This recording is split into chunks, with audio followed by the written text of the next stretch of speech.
Without going deeply into the case, about which my lawyers have already spoken enough, I want to say I am a soldier, I am a patriot of my country, I believe in justice, and thank you for your work. These were the last words of Vitaliy Markiv in an Italian court. He was sentenced to 24 years in prison. The case was heard in the city of Pavia. The hall in which the judge delivered the verdict was full of Ukrainians. The session itself lasted a few minutes.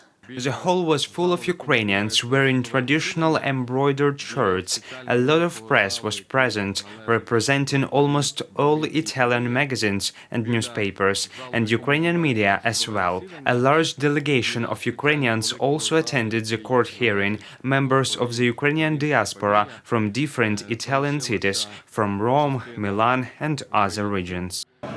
The ruling of the court was announced without an explanatory section. In addition to imprisonment, Markiv must pay 30,000 euros in compensation to the family of an Italian photographer killed in eastern Ukraine. The decision of the court was really sensational and unexpected. As a reminder, the prosecutor asked for 17 years imprisonment, but the court read out the sentence and stated that it considers him guilty.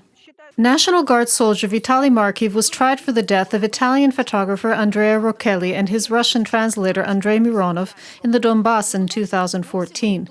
They were killed as a result of mortar shelling on May 24th at the foot of Karachun Hill near Slavyansk, on territory then controlled by militants.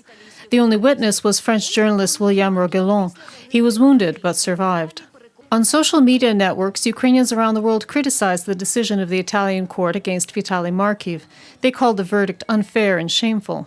Well, I might understand when in the Russian Federation puts people behind bars just because. I do not agree when Italians gave him a sentence longer than the prosecutor's office requested, positioning an accidental death during shelling as deliberate murder and positioning Vitaliy as guilty, although he could not physically be involved in this shelling. In this case, probably something needs to be done by our diaspora. It's absurd, I can't get my head around it.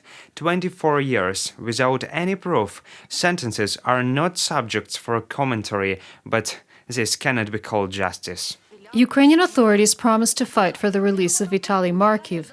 The Minister of Internal Affairs, Arsen Avakov, stated that Ukraine is preparing an appeal. A 24-year sentence for Vitaliy Markiv is an unfair and shameful decision by an Italian court. It will be appealed. Our guardsmen and the state of Ukraine are not to blame for the death of reporter Rocchelli. He was the victim of an aggressive Russia that started the war in the Donbas in Slavyansk. The Italian police refused to come to Ukraine to conduct a forensic investigation at the site of Rocchelli's death.